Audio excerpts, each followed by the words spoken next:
Com a pandemia de Covid-19, não foram só as nossas vidas que mudaram. A rotina dos hospitais também passou por transformações e exigiu adequações, seja na estrutura física, nos protocolos ou na conduta dos profissionais. E eu converso sobre os desafios que as unidades de saúde enfrentam com a diretora executiva do Sindicato dos Estabelecimentos dos Serviços de Saúde de Mato Grosso, Sindesmat, Patrícia Oeste. A gente vem vivendo há pouco mais de um ano um contexto de pandemia que fez uma verdadeira transformação, tanto no nosso comportamento social, como também naquilo que a gente tem como protocolos de saúde. Queria que você pudesse dizer para a gente como que foi esse processo das unidades de saúde aqui em Mato Grosso, o que precisou ser reorganizado para que pudesse dar conta desse fluxo de pessoas com a Covid-19. Pegou todos de surpresa, né? A gente jamais poderia prever algo como o que a gente está vivendo hoje. E a gente teve, assim, alguns momentos dentro dessa pandemia, eu diria, né? Então, assim, aquele início onde não se tinha quase nenhuma informação, né? Era muito pouco, você tinha a perspectiva, né, que isso chegasse a Mato Grosso, mas ainda não se sabia ao certo como seria, né? Então, a gente ouvia primeiro o cenário internacional, depois nos grandes centros, São Paulo, Rio de Janeiro, e aos poucos essa pandemia chegou em Mato Grosso e nós somos um dos últimos estados a ter o pico, né? Aquela primeira onda, o pico dela chegou por último aqui no estado do Mato Grosso. Isso nos deu, né, condições de preparação. Então, os hospitais tiveram que adquirir equipamentos. No início, se lembra daquela falta de respiradores, né, no Brasil inteiro. Primeiro foi falta de máscara, né, você não tinha máscara, você não tinha luva, depois falta de respirador. Então, a gente passou nesse início por uma carência no mercado internacional de insumos, né, entre EPIs e esses equipamentos tão necessários para você poder fazer o controle da doença. Então, isso foi o primeiro desafio que os hospitais tiveram na logística e aquisição desses insumos tão importantes. E, com o tempo, né, o mercado internacional também foi se aquecendo, foi melhorando a disponibilidade, tanto que hoje a gente não tem mais dificuldades para adquirir esses insumos. Então, eu traço assim, no início da pandemia, eu acho que a maior dificuldade foi realmente o escuro onde a gente estava navegando, tinha poucas informações sobre a doença e a dificuldade de aquisição de alguns materiais básicos. E aí, aos poucos, essas dificuldades foram sendo superadas, né? Como eu disse, como o Mato Grosso foi um dos últimos estados também, nós tivemos um tempo maior de preparação, tivemos aquele primeiro lockdown que realmente surtiu o efeito para que as unidades hospitalares pudessem se preparar. E nós acabamos conseguindo passar assim, por essa primeira onda com um esforço muito grande, né, das unidades. Elas foram aprendendo, a gente fala assim, que é trocando o pneu com o carro em movimento. Então, essa curva de aprendizado que a gente teve na primeira onda foi muito importante para que hoje a gente tenha um tratamento mais efetivo da doença. Então, hoje a gente consegue tratar o paciente de forma mais efetiva, porque aquela tentativa e erro do início gerou um aprendizado que hoje a gente se utiliza dele e o paciente é beneficiado porque o tratamento ele está mais assertivo. E então a gente passou por essa segunda onda, né, agora mais recentemente, em 2021, que para o nosso estado foi bastante crítica a falta de leitos, né? Então, e por que isso acontece, né? A gente representa o setor privado da saúde e por mais que você abra leitos, como a gente estava numa curva tão ascendente de novos casos e pacientes mais jovens, né, na segunda onda, o perfil, né, do infectado e daquela pessoa que agrava, ele baixou a faixa etária. Então, são pacientes que tiveram longa permanência hospitalar. Então, o leito de UTI, ele acabava sendo ocupado por um período mais longo. Então, ainda que a gente tenha feito um esforço, né, as unidades de saúde para abrir novos leitos, ainda assim a gente teve um momento que eu diria assim que durou em torno de 5 dias, uma semana mais ou menos, de completa ocupação dos leitos, não tinha mais, e todo o Brasil estava vivendo esse cenário. Então, foi um momento bastante difícil, porque você não conseguia nem transferir o paciente, porque os outros estados também não tinham vagas e não tinham disponibilidade de leitos.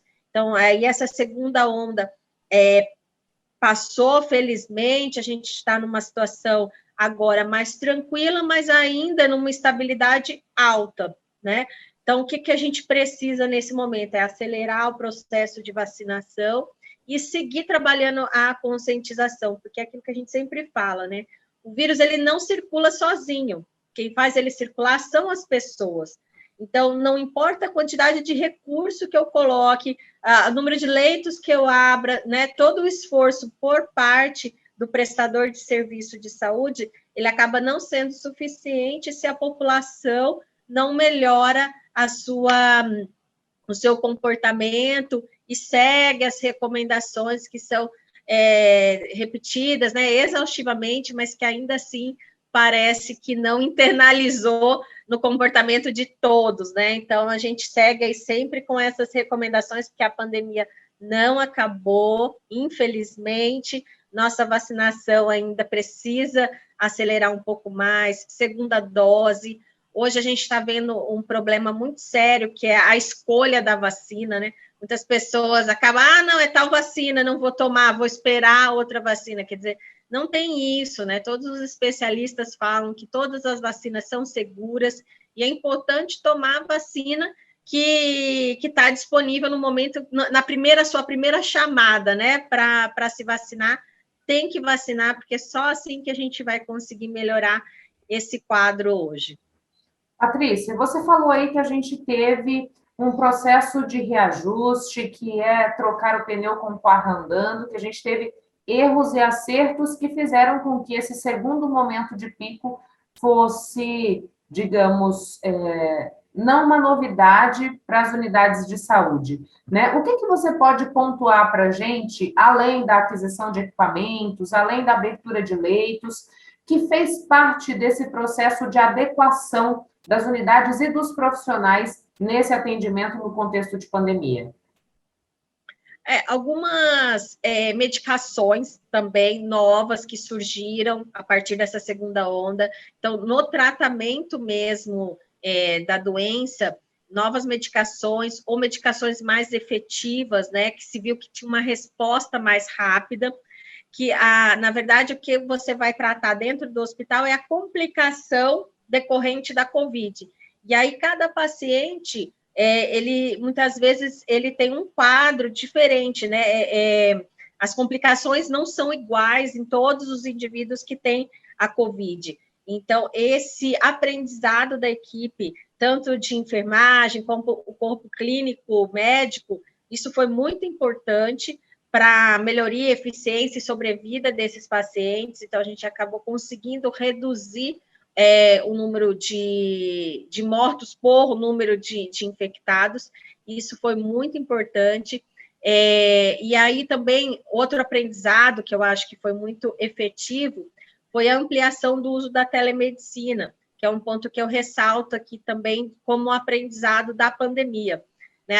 A telemedicina ela já existia antes, mas ainda estava muito num processo inicial, e a pandemia acelerou as pessoas, hoje, né, estamos aqui hoje, né, conversando por meio dessa ferramenta tecnológica, que tem auxiliado muito. Então, as pessoas estão conseguindo se tratar com especialistas, né, que muitas vezes não estão aqui, estão em qualquer lugar do mundo, esse compartilhamento de informações, porque o mundo inteiro estava vivendo a mesma crise, e sofrendo das mesmas dificuldades. Então, essas ferramentas auxiliaram muito especialistas do mundo inteiro a se conversar e trocar experiências, isso também foi muito positivo.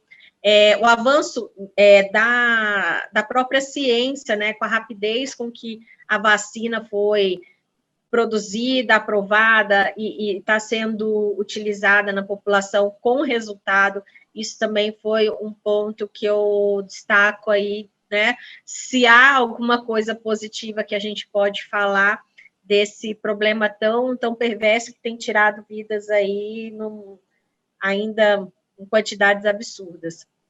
Patrícia, você citou a questão das ferramentas tecnológicas que a gente tem hoje.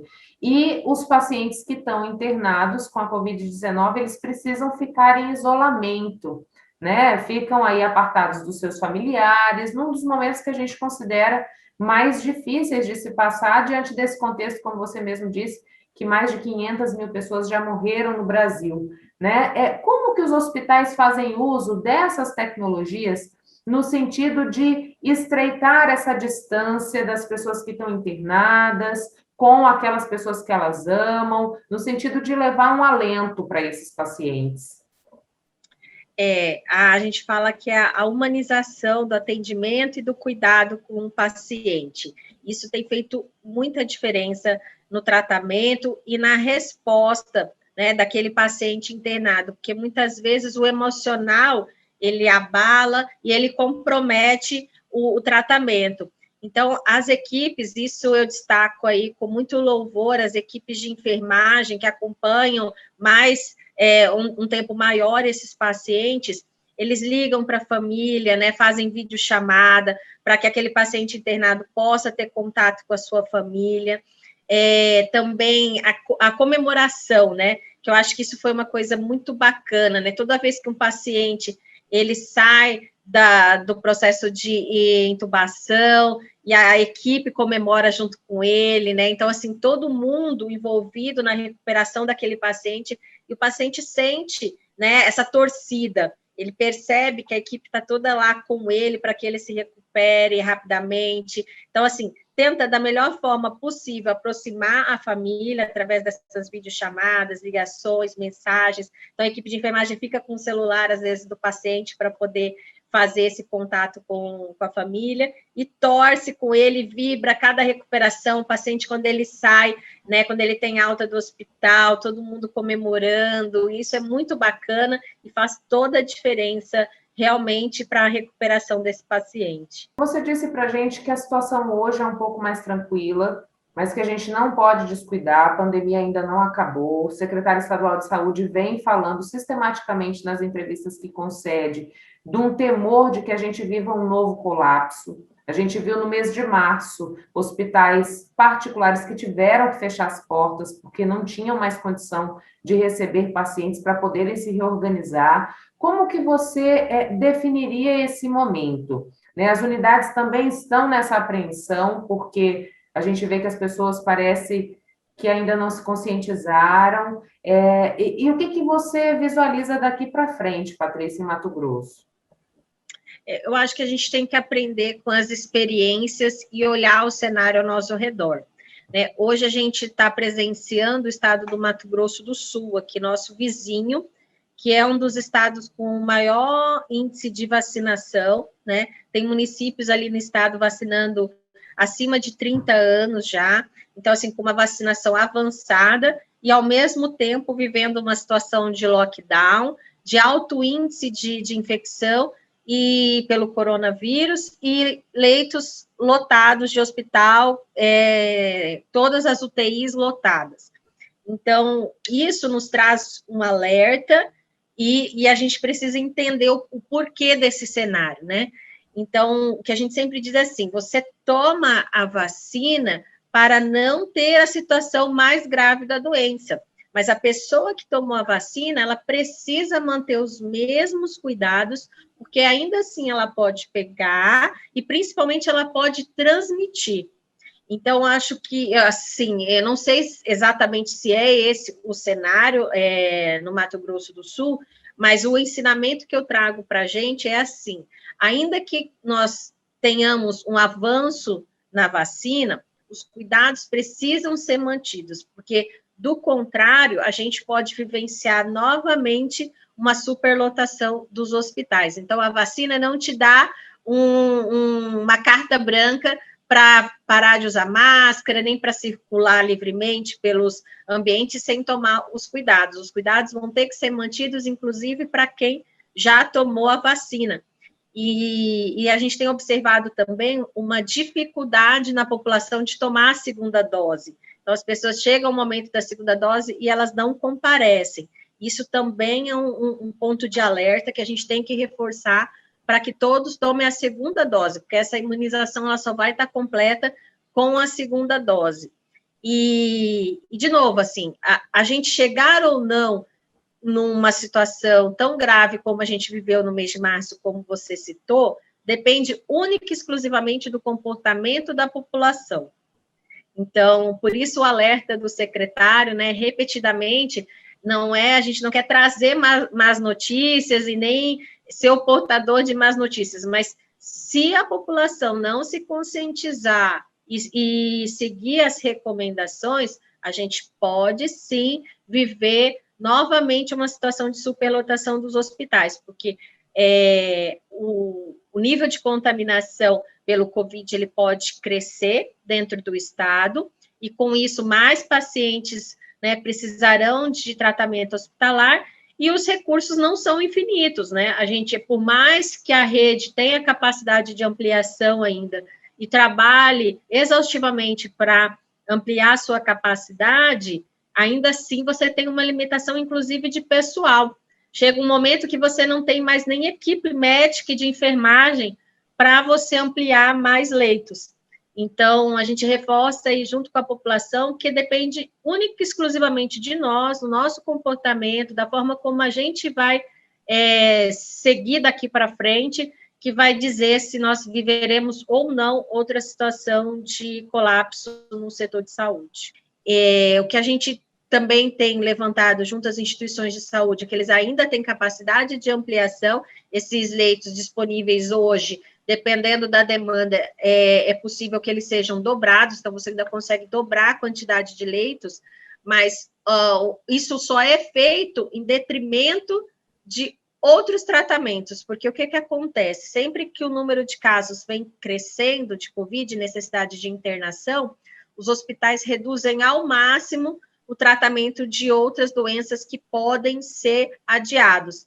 Então, muitas vezes você tem uma cirurgia agendada que ela é remarcada para que tenha o maior número possível de leitos para atender esses pacientes COVID que estão em situação de emergência.